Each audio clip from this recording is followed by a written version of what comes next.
Was poppin', was poppin', was poppin'. Welcome, Nicky and Moose. I'm Nicky. That's Moose. What's up, Moose? What up, y'all? And welcome to episode 111. And on this episode, we're going to be talking about the absolute fail of Twitter's $7.99 verification, the recent crypto collapse, Twitch niching down to equal to 970 million. We're going to talk about that. Enjoying the fruits of your labor and more. Moose, how we feel about this episode? Yeah, this is where a lot of the new big businesses, we're starting to see some turnover and some changes. It's like, when new businesses have been at it for a while and you're starting to see like stuff come to fruition or come to life. So it's going to be interesting, y'all. Let's dive into it. Let's get into this intro. Kids from Queens, cut from a different cloth.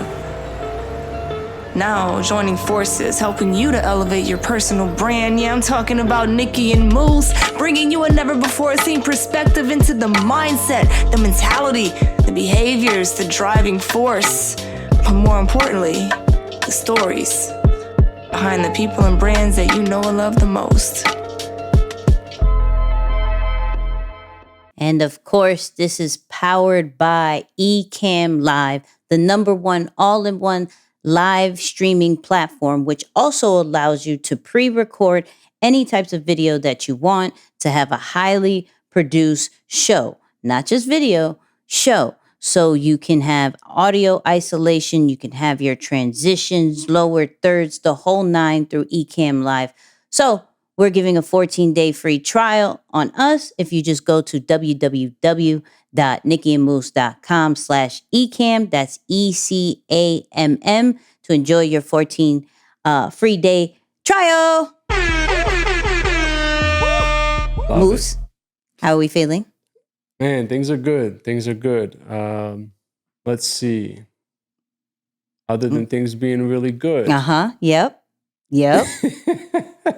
It's like, when things are just so good that you just continue to say things are how good. They are. Yeah. You're just like, man, am I about to really sit here and brag about how good things are? It's okay. Like, who wants to hear that? A lot of people who want to know more about you.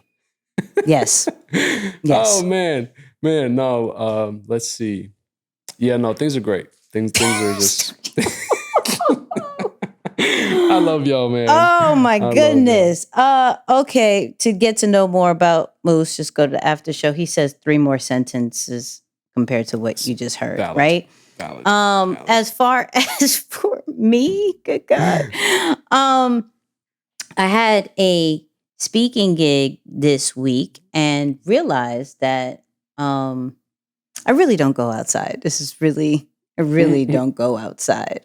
Shout out to Isaiah. He's in town because he was recording the whole thing. And we're just discovering Virginia.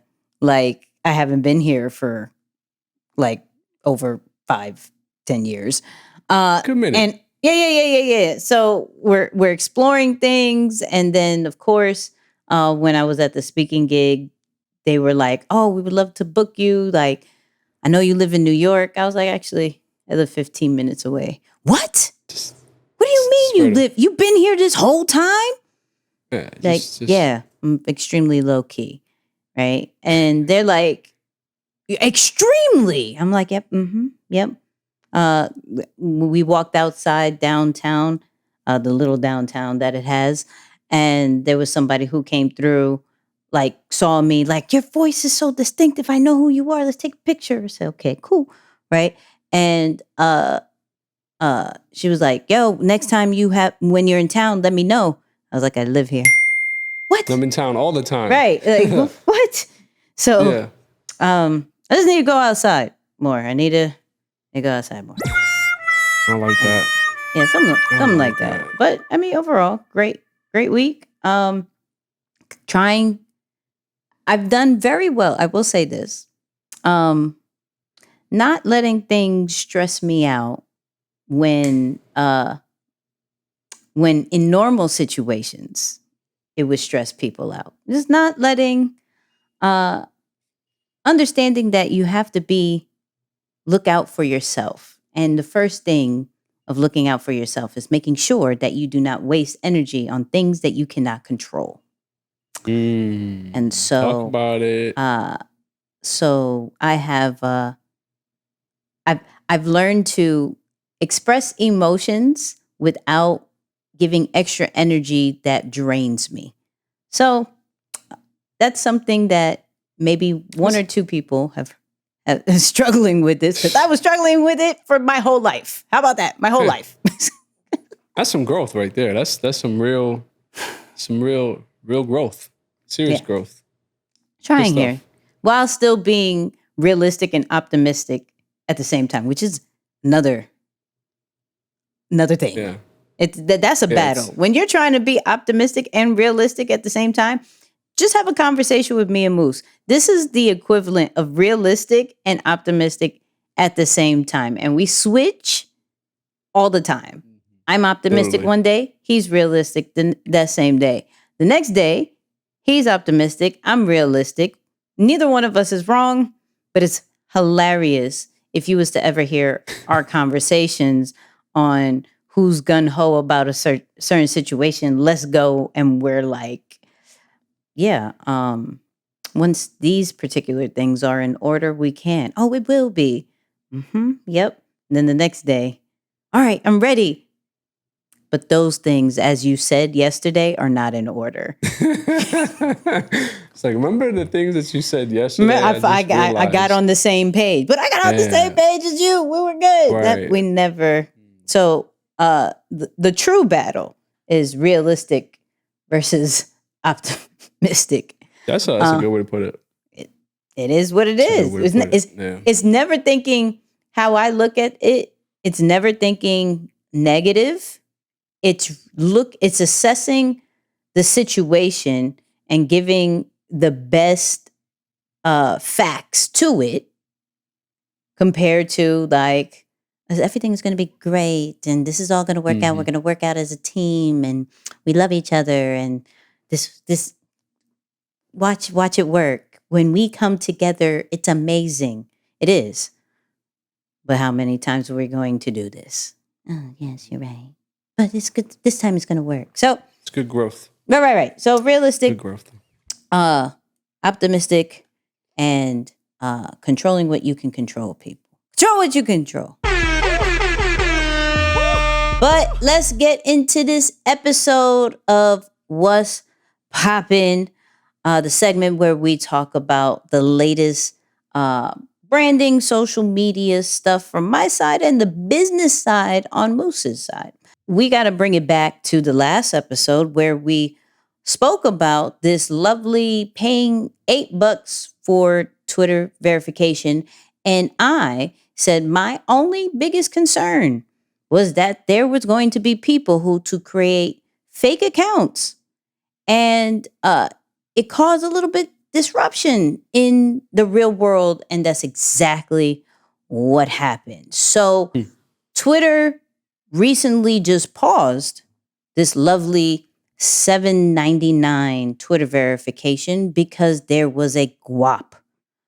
For those people who don't know what guap means, a lot of accounts, fake accounts, that got verified because they paid the $7.99. People like George Bush, LeBron James, O.J. Simpson, right? Which FBI, which was, if you read them, I'm not showing them, and well, maybe Isaiah could show them if you look at the YouTube version, but some of them are just crazy, okay? LeBron James isn't crazy. He just said he was going to officially wanted to trade out, right?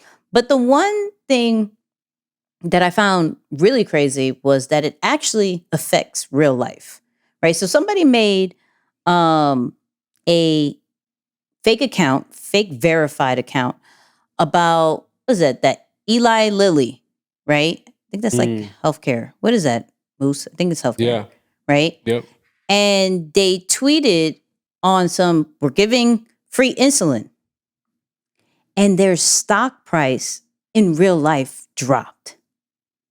because a fake verified account said that they were going to give free insulin. Now, that's crazy, first off. Second, you didn't see this coming, Elon? You didn't Join. I get it. And I think, once again, you get very caught up. Certain people get very caught up in the revenue side of things. Hello, where we have a platform that doesn't really make money, right? Even though I find that very strange and weird because, I mean, it's been here for so many years. So I don't think it's such a charity case, but neither here nor there. You tried to do something in order to say these are real users, right? Understanding that the verification is there to show that these accounts are real, that this is the only one. And you just tried to do something for a money play. And granted, I gave Elon the benefit of the doubt saying, you know what? Maybe you're just trying to get rid of this invisible status of verification, right? And so you're trying to make everybody even. But when you do that and disrupt what we know of social media and what's real and what's not, and the accounts to really look forward to, if you don't really train the people and gradually transition people out and not just a big hello, it's here, figure it out, it causes problems like this, right? People are going to look at the name because they're not necessarily going to look at the username. If you pay attention to the actual username, you can see a bit of a difference.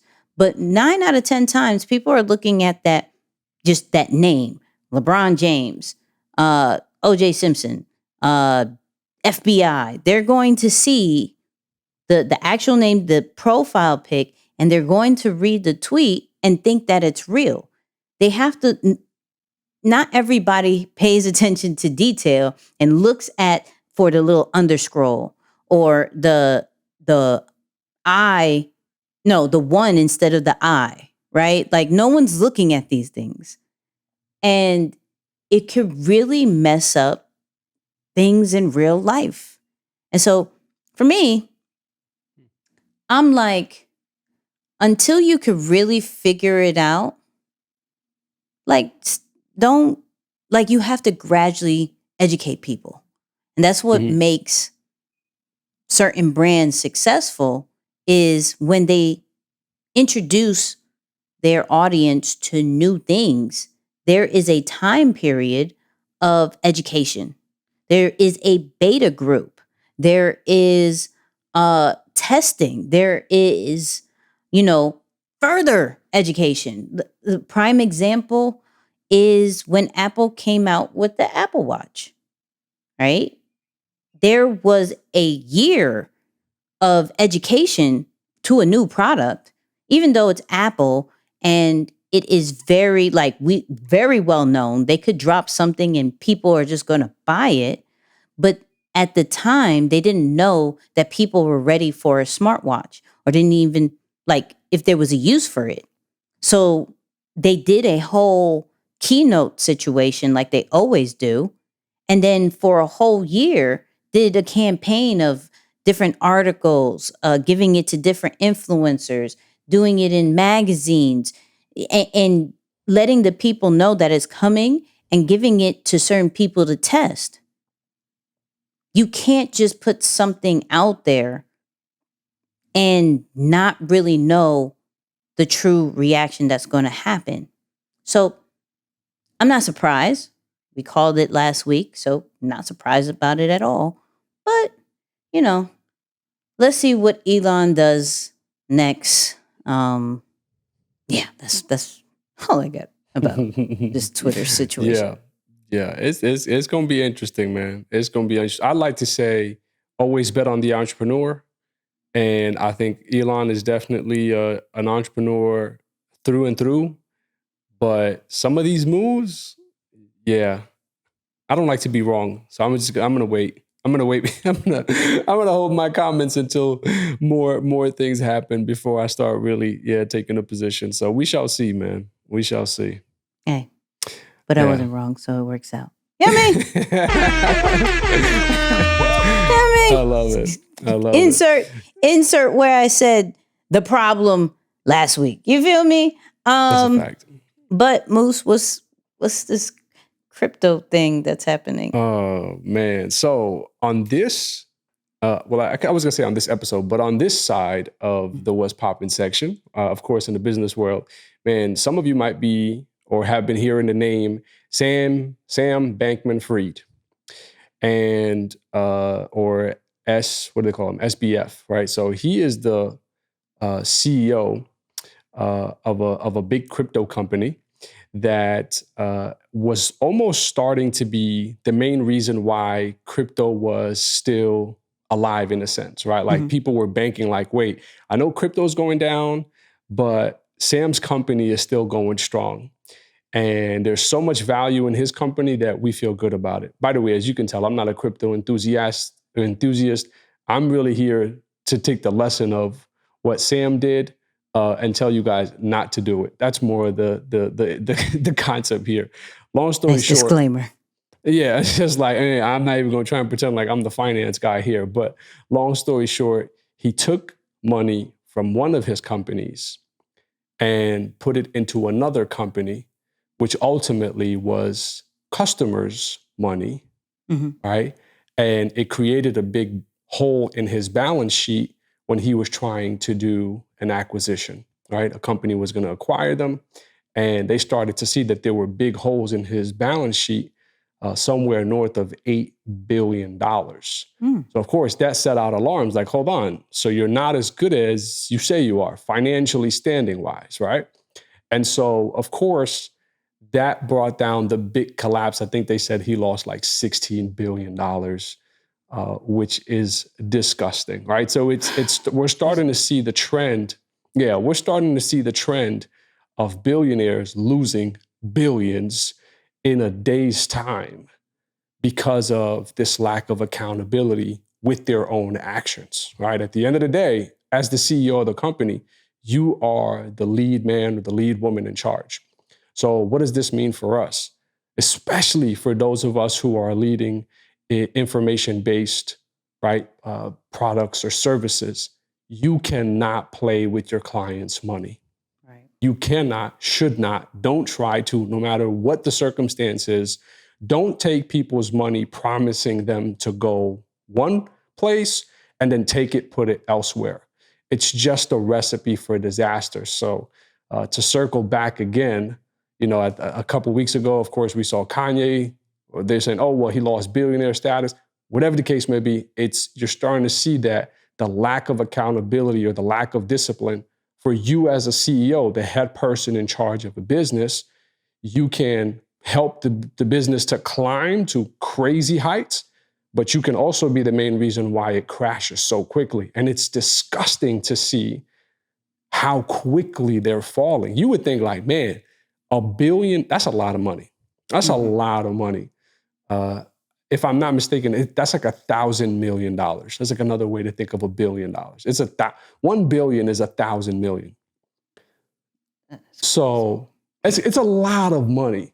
So imagine losing 16 billion in a couple of days or in a day or whatever. That's bananas. Yeah. Bananas. All for lack of accountability and lack of discipline. Now, I will say, some of the tweets that he put out hinted at the fact that some of the big players in the market played their cards right and were able to beat him out of a position. And that's what led to the collapse. So there could be a little, I don't know, secret societies type situation happening. Who knows? But at the end of the day, you need to know what type of business or what type of situation you're getting into. Long story short, y'all, use this as a lesson. Don't play with your customers' money.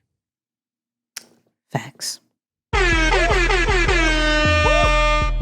well over my pay grade. I'm not talking about nothing about billions. This is I haven't lost a million, let alone billions. So I'm good over here. I'm good over here. Even though I have lost a few coins off of this crypto situation. Not that one, but Yeah. it affected a lot. So yeah, I lost a few coins, but that's okay. It's all right. It's all right. We bounce back. You're still we bounce up. back. Still up. Yeah. We bounce back. You know what I mean? But let's get into one of our favorite segments, things you could have lived without. Of course, we have 3 things for you to pick up. One for this week, just hearing Nick Cannon having another baby. You know what I mean? Like, just, he's at his 12th one right now. I think at a certain point, why we keep hearing about it, like, but hey, maybe somebody likes to hear this grown man and how many kids he is reproducing. So things you can live without: 1, hearing Nick Cannon making any more kids; 2, politics being chosen by a coin toss, right? Wow. Kentucky town chooses mayor with a coin toss after election ended with a tie. Things you could live without: politics being chosen by a coin toss. And then last but definitely not least, anybody canceling Kyrie Irving. I will say, for me, well, let me recap before I go into what I'm picking.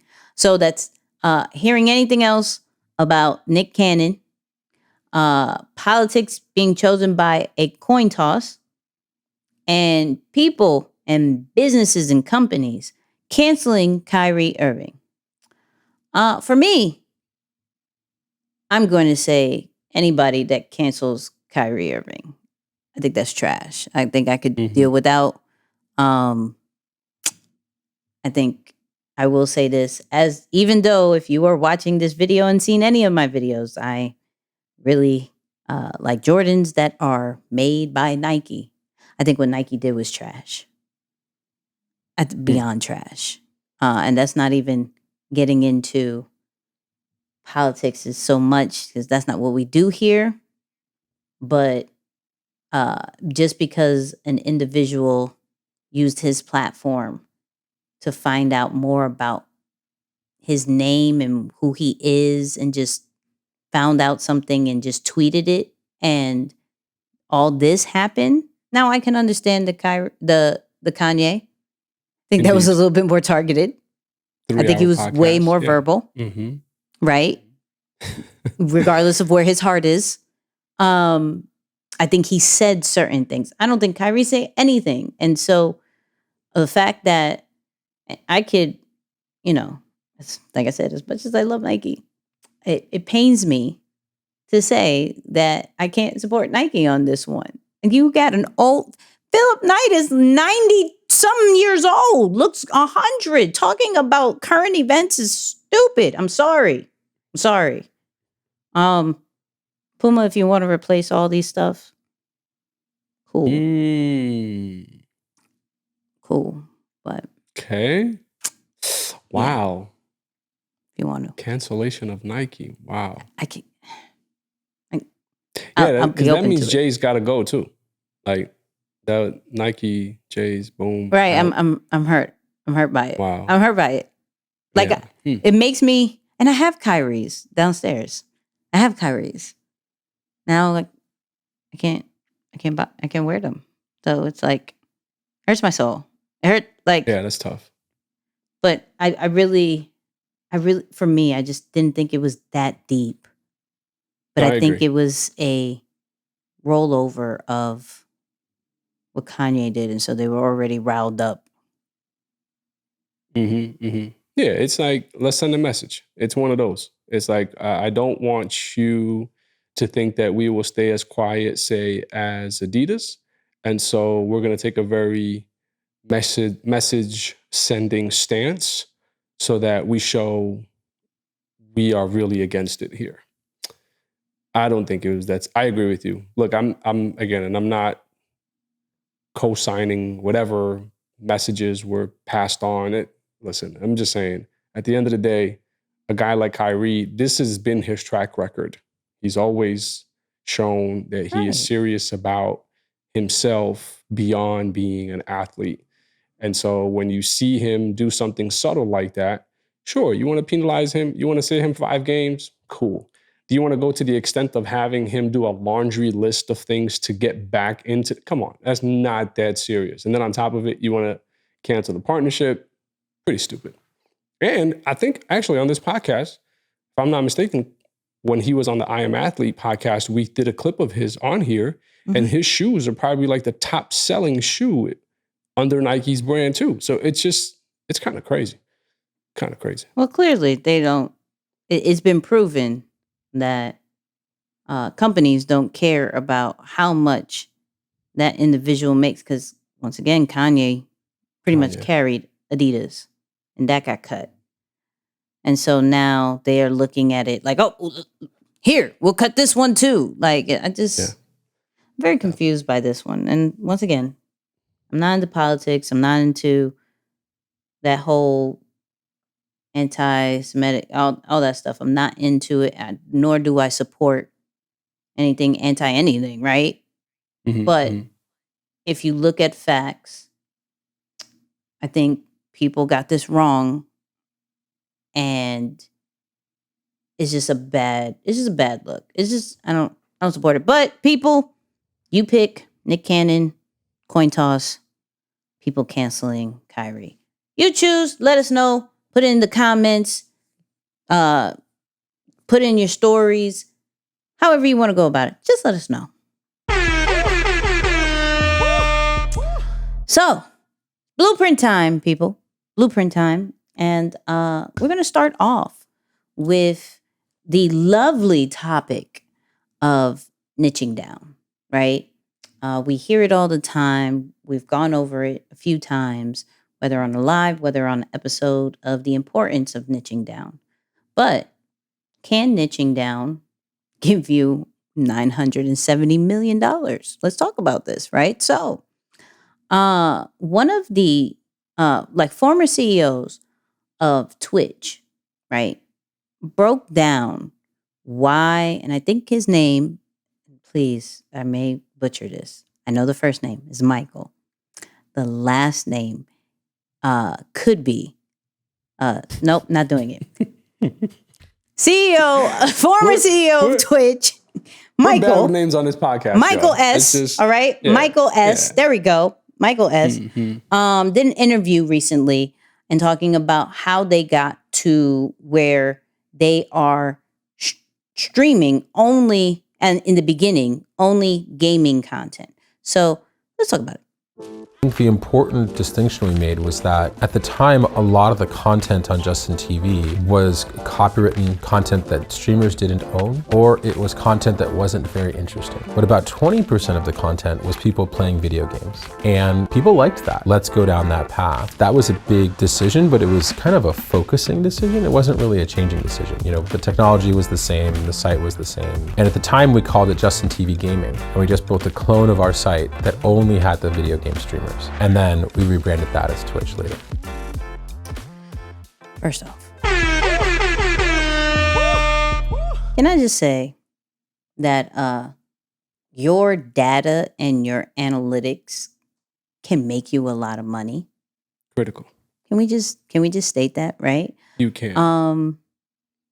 The fact that, so a little bit of a background is that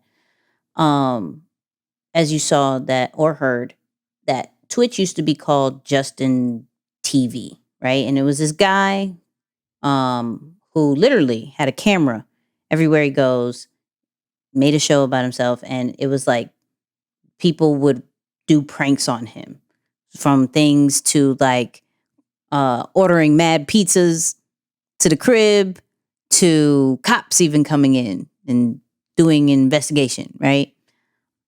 But they realized between that and just some of the things that other people were making, it just wasn't that, like, we couldn't do anything with the content.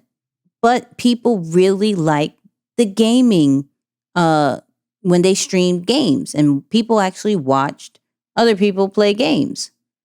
So okay, let's expand on this. Let's just focus on this. The software doesn't change. The people don't change, but our focus and turning it into one thing at that time then created extra value for that particular platform. And I think about,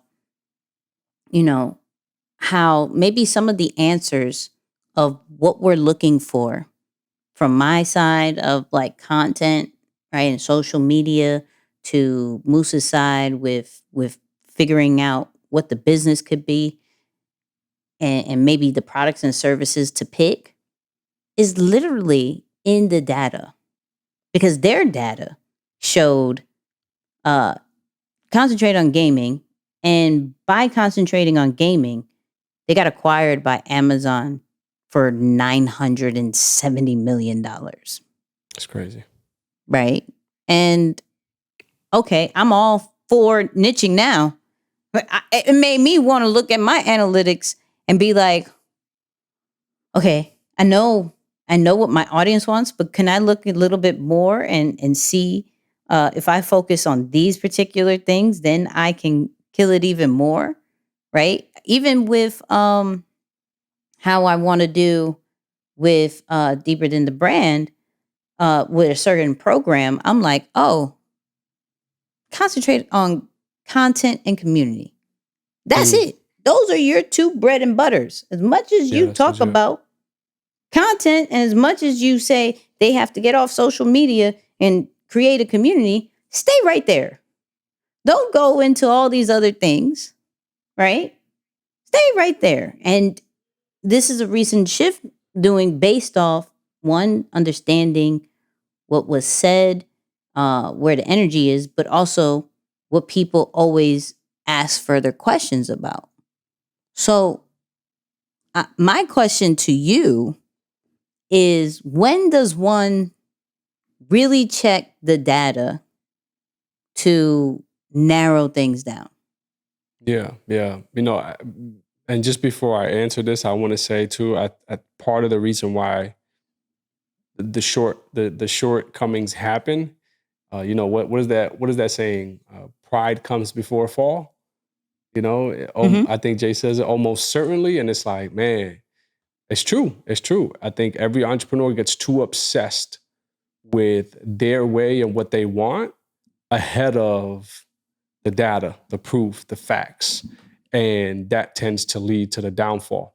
Now, I think numbers matter. There is no perfect time to start checking the numbers. Quite honestly, you need to be checking the numbers all the time, right? It's very important. It does get to a point where data management becomes incredibly essential, because you have to figure out some ways to categorize the information that you're collecting, what's most important, what's most relevant, and is the way you're looking at it actually converting, or the relationship that you're seeing between the numbers and what you're predicting, is it actually true? So for example, I might say, these set of numbers here mean that if I were to do more, I can make more. Well, is that relationship actually true? Can you test it and figure out if that's the result that will come from it? Who knows? But ultimately, I think what everyone should be looking for are patterns in their data. Right? It's like, and I love what you always do, because you're constantly testing in the middle of doing the main fundamental things. And I think that can always give you insight into patterns around what your numbers are always telling you. Because the minute you can catch a pattern, a consistent pattern, it's like, wait a second, every time I post this, I tend to get, on average, this amount of reaction, and that tends to be the most reaction I ever got. Interesting. And as you start picking up on those cues and you find the detailed analysis or the detailed pieces that are contributing to those outcomes, that's when you want to latch on to something and say, okay, it makes sense for me to go more in this direction because I've literally caught on to a pattern in the data. I've tested it and it's manifested toward the outcomes that I want. And so, listening to him talk, of course, and saying, this is what we saw, and we make that transition, it makes perfect sense. And I just think about it. To go from a personal brand to a universal platform, the name switch and just the essence of how they use the platform, it makes perfect sense. Can Justin TV be worth nearly $1 billion? I'm not saying it can't. I mean, we saw Mr. Beast kill it as a personal brand worth multiple billions, at least at the valuation of where he's at now, and fully personal brand. Now, would people want to watch video games on a platform called Justin TV? Again, I don't know. But Twitch right now makes sense, and of course, because we see all the results or all the outcomes that have come from it. But I got to go back to that piece, man. The minute you catch on to a pattern in your data, and you're testing that what you think it is, it's actually producing outcomes toward that relationship, you got to latch onto that and take advantage of it. Yeah, there's money in these niches. Just we'll keep proving it time and time again, but there's money in these niches. I think there's going to possibly, I'll say possibly, because on the after show, I sometimes go rogue and just talk about random stuff. But there possibly we could be talking about even how they realize, like how you said, where, okay, the show doesn't work. This dude running around with a camera doesn't work, but the software does. So let's make this into a platform, right? And I have a whole other reason why I want to cover that, but I think that's really important to see that you're paying attention to what works and what doesn't work, and you're not emotionally attached to why, like the original reason that you started, that the focus is creating something successful, not creating something that you want to personally do, right? Though that helps and it makes life so much easier, right? But sometimes it depends on the way and how much you want to be successful, depending on your definition of that. Maybe they were happy, they saw some type of level of success, but in this particular interview that we were watching, the way they were doing things, they actually were going to run out of money at one point, that it cost about like $1 million to keep it running. And they only were making like $700,000 to $900,000. So they were going to run out of money in like 2 months or so. And they had to make some major changes.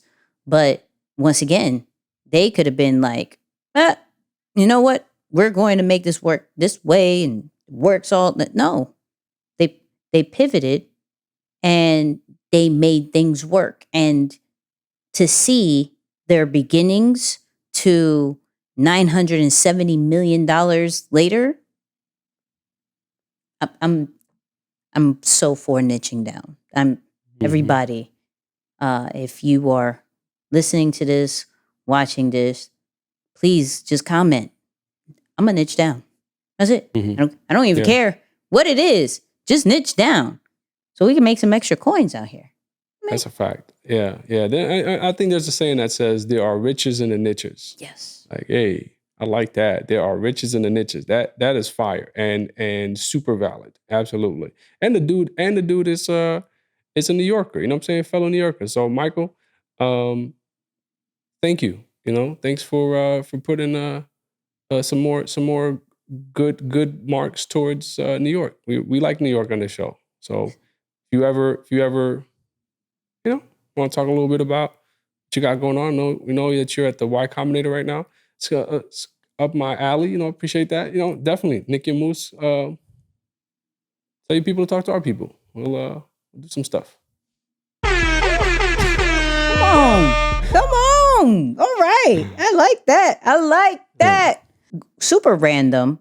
Shout out to we've covered him. Ronnie Fieg. How do you pronounce his name? Kif guy. Yeah. The guy from Kith. Yep. Yeah, so he became the first kid from Queens, became the first creative director of the New York Knicks. So shout out to him since you brought up New York. And I was like, you know what, let's recognize Represent. Ronnie real quick. That's really huge. And so shout out to him. But our next clip, I had this great conversation with Isaiah. Shout out to Isaiah, right? I was going over an interview with the great producer, Timbaland, and going through his journey of, his ups and downs. And there was something that he said as far as people in his ear saying, enjoy the fruits of your labor. And the result that created was very interesting to the point where I'm like, see, this is why I stay home. This is why I stay inside. This is why I stay inside. You know what I mean? A lot of work is being done inside. But you should hear this. Let's listen to this. I ain't was one to go out, and then people like, man, you gotta enjoy the fruit of your labor. That's what, you know what I'm saying? I should have stayed what I was doing. That way I wouldn't have never got caught off guard when it evolved. And everybody do it. And that's when I kind of that's when I started, the consistency started to fade a little bit because I thought I was bigger than the music.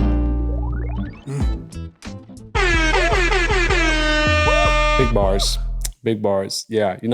I don't want to say that this is maybe an absolute amongst everybody, but a large majority, I got to say, they eventually crack the code, and a lot of times they will stop doing the thing that got them to where they are. Mm-hmm. I don't know what it is about us as humans, but we work so hard. We finally find the formula that gets us there. We break through, and then once we're on the other side, we stop doing the very thing that helped us get to the other side. You could call it, we have this, and by the way, the reason why I'm saying that is because this literally happened to me, right? And I think that you get to a point where you start to feel as though I am so good at what I do, there's no way I will ever fall back to the level I was at, say, months ago or when I first started in my career. And the saying goes, man, if you don't use it, you lose it. That's just period, point blank. There's no one who can stay sharp or at the top of their game when they're not constantly in the gym or working at whatever their craft is, right? Whatever your gym is for your craft, you gotta stay in it. You may not notice it day over day, but month over month, it is guaranteed. You're gonna start to notice a step difference, or it's like, oh, the reaction time or the processing time. Something is not as sharp. The creativity isn't there. I'm not as on it as I was. Well, what's that a result of? You got comfortable, you got complacent. And now I know there's a layer to it that is, temptation or other people influencing you to say, hey, come on, like enjoy what you work so hard for. But this is where it's more important to think about who do you have around you that's reminding you of the big picture or the vision that you said, you eventually wanted to get to or make happen and bring to fruition. So, I think whether you look at it from a personal standpoint or a business standpoint, it all comes down to don't stop doing the things that got you through to the other side once you're there. Like, don't just get to the other side and be like, oh, all right, I'm good. Never going back there again. Mm-hmm. And you let your foot off the gas and you start to drift. That's the dangerous part about drifting. I don't know how to swim. So, of course, I'm like super. You don't know how to swim? I don't. It's but I'm tall. I think part of the issue is. Can you doggy paddle? Possibly. It depends. Okay. All right. Yeah. Can you float? Yeah. Not for long. It's like, yeah. But let me just make the point. Just like you could swim. I'm sorry. My bad. Yeah. No, you're good. It's important, you're trying to go places. Yeah, you need to know how to. Come on. I thought at least swim. float. Like, we're trying to go places. Yeah. No, but that's why I think the drift is so crazy, right? And it's such a powerful example because a lot of times when you start to drift, I don't know if you've ever, say, gone jet skiing or you're just kind of like floating there and you let 5 minutes go by and you're not doing much. So, I got my life jacket on though. I'm chilling. Oh no, I'm good. So, oh no, I could get there. It's right there. It's not too far. I could just like a couple seconds, I'll be there.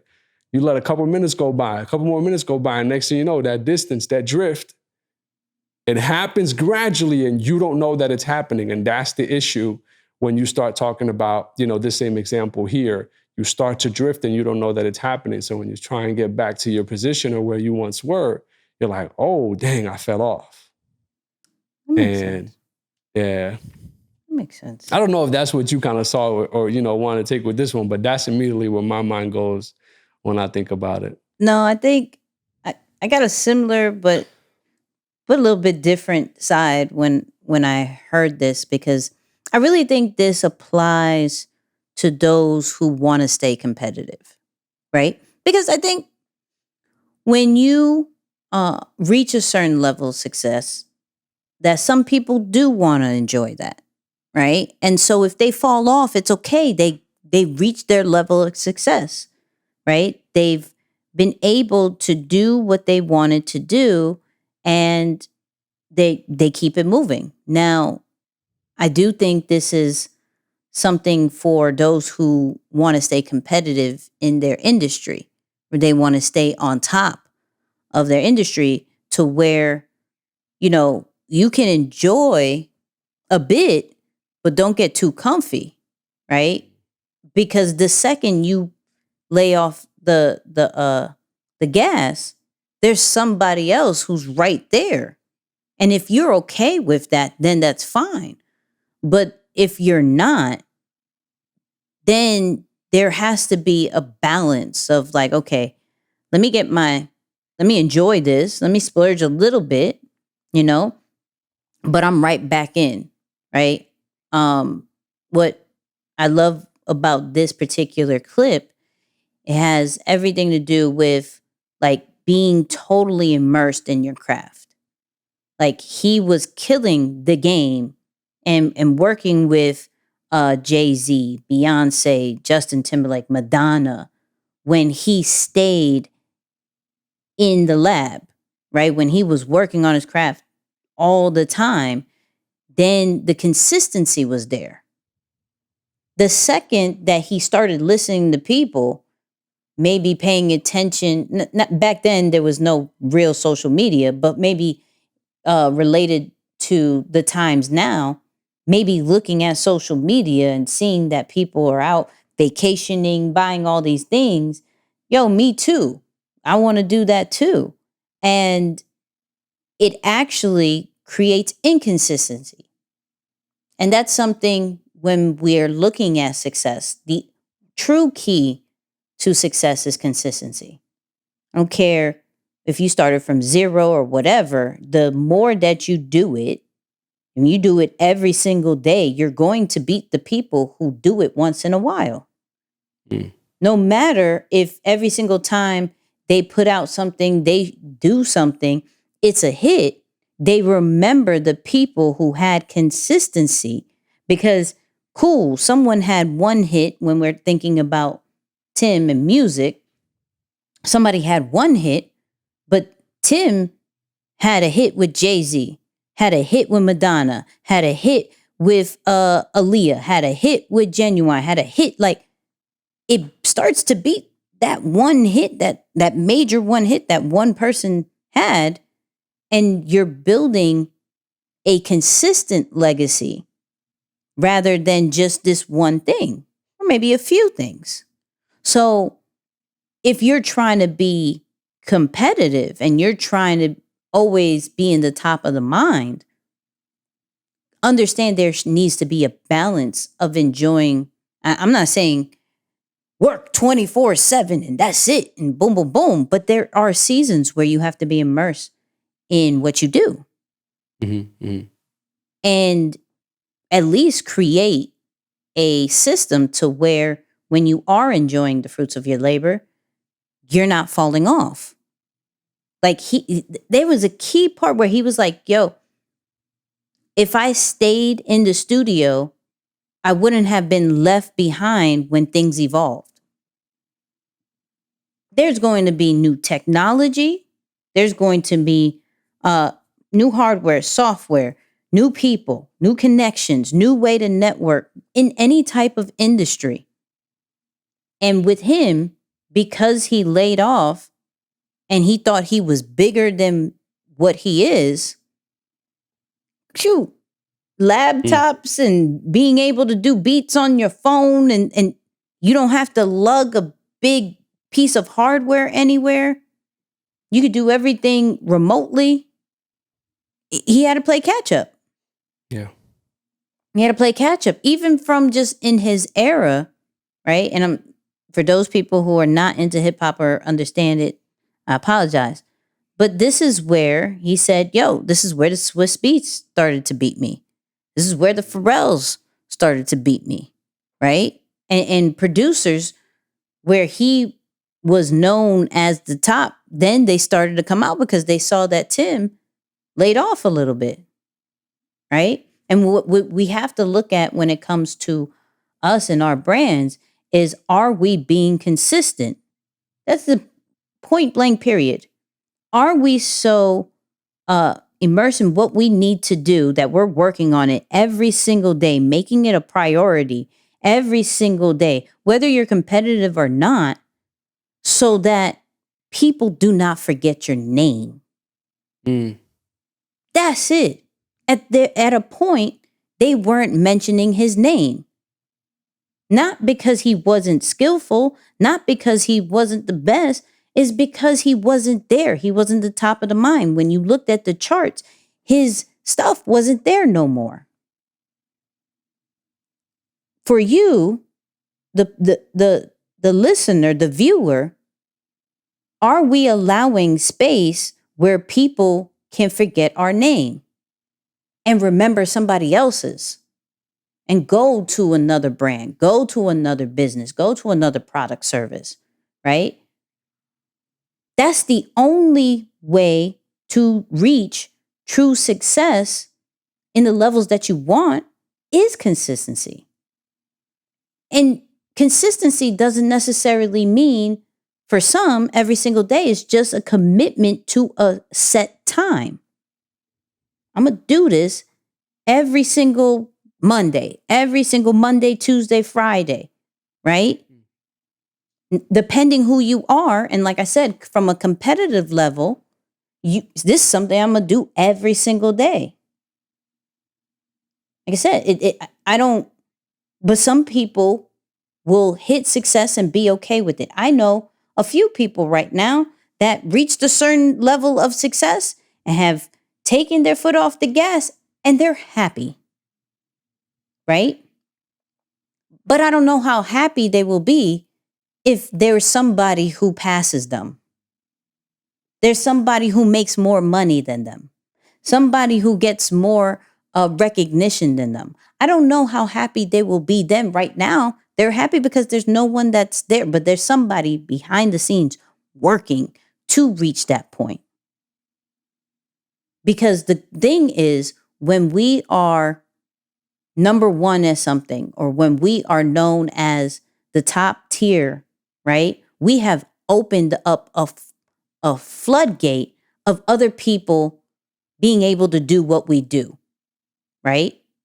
We have created a whole different lane. And it's not from a negative way of, there's going to be people that pass us up. It's more of us being trailblazers of, we created something that other people weren't doing. And so now it allows them to be themselves and do exactly what you created, what you allowed that lane to be. But if you don't stay on top of your game, they're going to pass you. The student will pass the teacher. It happens all the time. If you're okay with that, then that's fine. Enjoy your fruits later. Go on the vacations. Go do that. I'm saying, go just live your life. But if not, figure out a balance. Figure out that work-life balance. Figure out how you can still stay on top of the game, but still have that downtime, that reward time, that recognition time. But it all boils down to consistency. If we don't have that, we don't really have anything. Yeah. Yeah. Anytime you're trying to run away from the work, man, that's when you get in trouble. And I think in a way, this is where it helps to do the things that you love to do, or find something that you love within the thing that you're doing. Because the minute you start running away from the work, that's when you know you may never come back from it, because there's nothing keeping you there. So I like one of my role models for this like idea of work-life balance, or just the commitment toward it. I look at people like Kevin Hart. I look at people like The Rock, Dwayne Johnson. I look at people like Will Smith, who go hard in both. Mm. They're gonna live. They're gonna enjoy the crap out of life, but they're gonna work ridiculously hard too. And I think the only way to do both is to have an appreciation and an enthusiasm and like a love for both, that you're not running from the work because you love the work. And at the same time, you love life. So when you're doing life, you're all the way committed to life. But it's something about the neutral gray of you wanna work when you're doing life, and you wanna do life when you're working, because you wanna do a little bit of both all the time.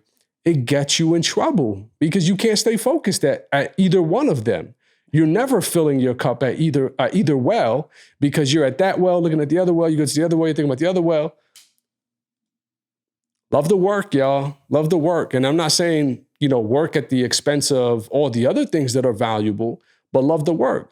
And that's these ideas around like the 4-hour work week and the 12 week year, all these, I love it, because it's just saying when you lock in, you can do so much more than what the average person does who's trying to be wily dad, just taking their time with it. You could kill it.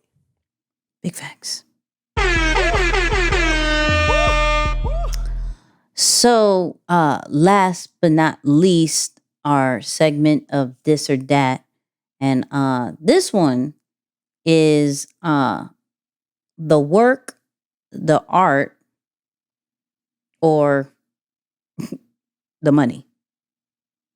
Work or the art, or the money, right? And I think recently I'm feeling a certain kind of way about this. So this may be a good, good conversation. So Dame Dash was recently on the Diary of CEO, and he made a statement when he was referring to Kanye that Moose passed down, and this is how it goes. If we all said forget the money, we'd make so much more.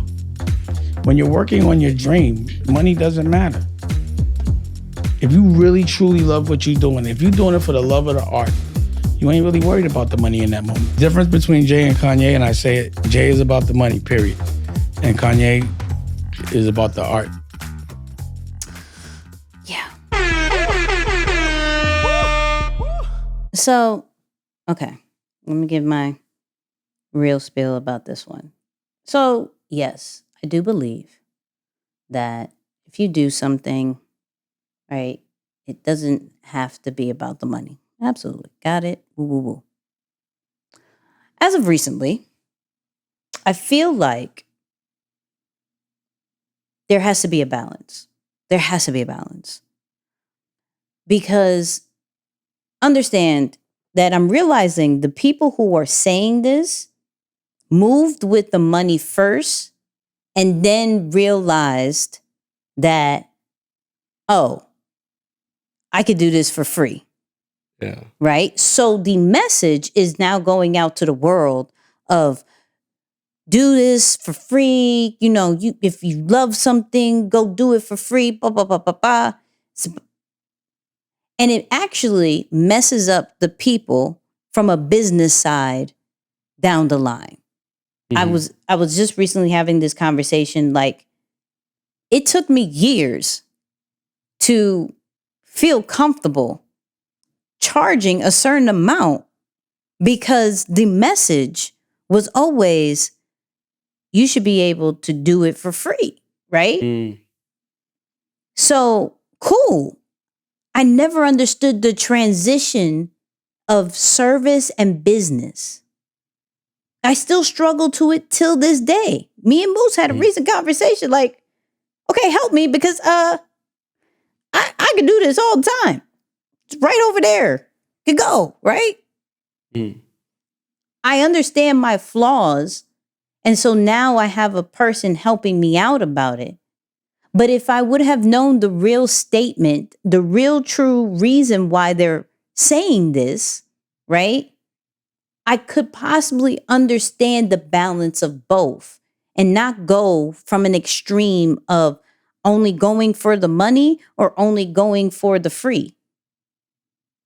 I would understand the balance and the transition period of there's a level of service, but then we have to talk about business at some point. We have to talk about, because we have bills, we have a life, we have a family, and that doesn't go away because we love something. Yeah. Right? We're in a time that the things that we love can make us money. Point blank, period. Right? There's nothing we do in this day and age right now that can't make money. But because of some messages, and I'm not saying he's wrong, I'm just saying there are certain things you need to do and understand your worth before you get to the point of, if you do something, you should be able to do it for free. And it has to be about the art and only about the art. And this is why there's a lot of struggling artists. This is why there's a lot of struggling creators, right? This is why when people transition into new skills and everything like that, that they do it for free for way too long than they're supposed to. And those people figure out I wouldn't say too late, but later in life of, oh snap, I was actually supposed to charge you this. Oh wow. You been getting this on the super low. Mm. And what I'm also realizing is that while you are in this, I'm doing it for free, this is my love, this is my passion, I have no problem, there are people who will pay way more over market value to the person who sucks compared to you because they got their business right. And it will leave you in a situation to where, how do I want to say this without saying so much? It will leave you in a situation that will leave you so uncomfortable down the line that it will make you question if you were doing it right or wrong the whole time. Right? And I'm speaking fully transparent, I love what I do. I do regret not understanding the business side sooner. Yeah, you hitting on today. That's crazy. I have no problem doing what I do for free. But I wish I would have understood the business side so I had the ability to choose when I do it for free. Sometimes I wasn't given that choice because I didn't understand the business side. And I'm still learning the business side. And personally, I feel a little behind on certain things because I moved with this is my passion and I love it and I'm going to do it for free. And truly, that was a really ignorant side of me that I didn't understand until recent situations. So yes, I do believe in the service value. I speak on that all the time. I do believe if you love to do things, you could do things for free.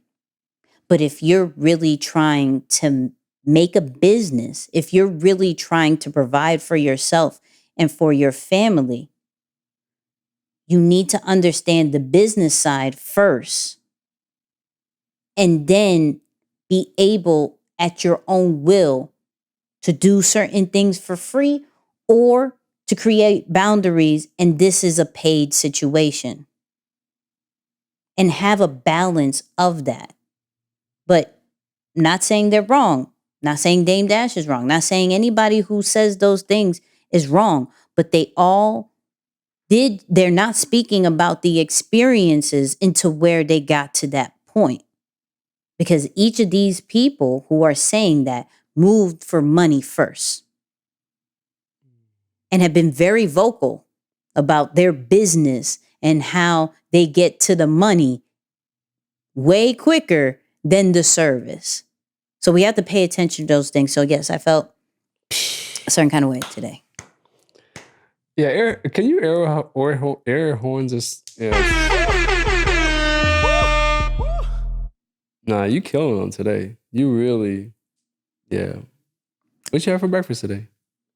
Waffle House. Wow. Oh, that's what it is. That's what it is. Yo, that is so good. I'm serious. That is so good. You gotta know the game you're playing. You know, I laugh when I see like Kyrie, not laugh as in like haha, but it's like it is kind of crazy to me. It's like we complain about Kyrie getting, dropped by Nike, and my brother Colin Kaepernick getting blackballed, all this stuff, right? Mm-hmm. And we blame it on the system. It's not going to stop. They will continue to do it. They don't care that you now know this about them. Mm-hmm. They will continue to do it. The only difference is, what are you going to do differently now that you know this information? And the more that you sit and complain about it, the less energy that you have to commit toward the solution. And I look at this as the same thing, because you're talking about free work. Right. Like, I don't care that they dressed it up around, oh, you should love it, so you should do it for free. It's free work. Mm-hmm. It's the same thing to me.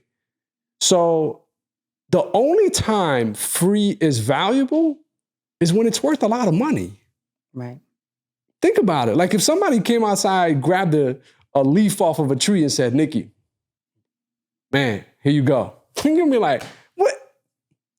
It's free. Now, if someone found a 10-carat diamond, say, yo, Knicks, take this one it's on me. Take this one. You're going to be like, oh, the presidential Rolex? Mm-hmm. What? Mm-hmm. I know I had to come back with a different example. I see you. The presidential? Right. Take this one for free. You're going to be like, what? So the only time free is valuable is when it's worth something. All right. So it's not just free. And the only way you add that worth or that value to your work is by being able to make money of it. So I agree 100%. I did think this was going to be a versus, but there is no versus here. This is 100% accuracy. You got to know the game that you're playing, the ins and outs of it, and how to make money. The only time you work without worrying about the money is when you prove to yourself that you can make money working around the skill set that you have, or working in the business or the brand or the industry that you're passionate about. It's like, once you prove to yourself that you can make money, you don't walk around it, day to day looking at your bank account like, oh my God, how am I gonna?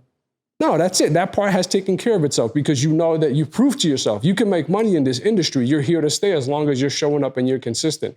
And so I'm with you 100%. Know the game that you're playing, and don't expect or accept free because it's dressed differently around your passion.